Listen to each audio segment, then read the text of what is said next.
How to fix Cash app won't let me verify my identity error. Hello everyone, I am Bishaka and welcome to our channel.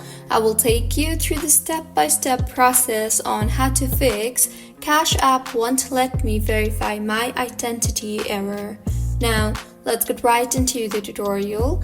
Firstly, go ahead and make sure you are using the latest version of the application. To check, open App Store and tap on the search bar and search for Cash app.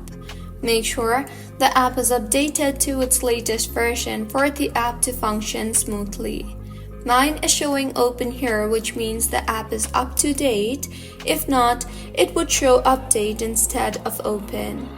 See if the issue is fixed or not.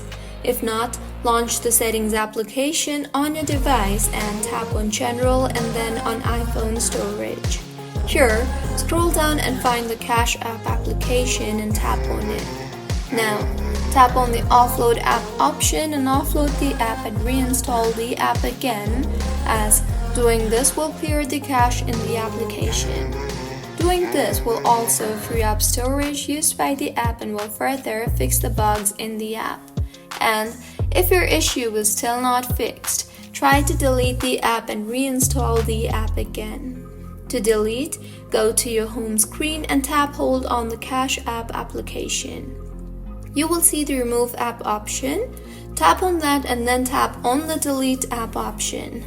In the pop-up that appears, tap on Delete again, and then go ahead and open App Store and tap on the search bar and search for Cash app application and reinstall the application again. Wait for the download to complete, and once completed, open the application and use the application further, and your Cash app application should be working just fine by now. So, this is how you can fix Cash app won't let me verify my identity error. If you find this tutorial helpful, please like the video and do subscribe to our channel Lock and Shines for similar helpful tutorials. See you on the next one.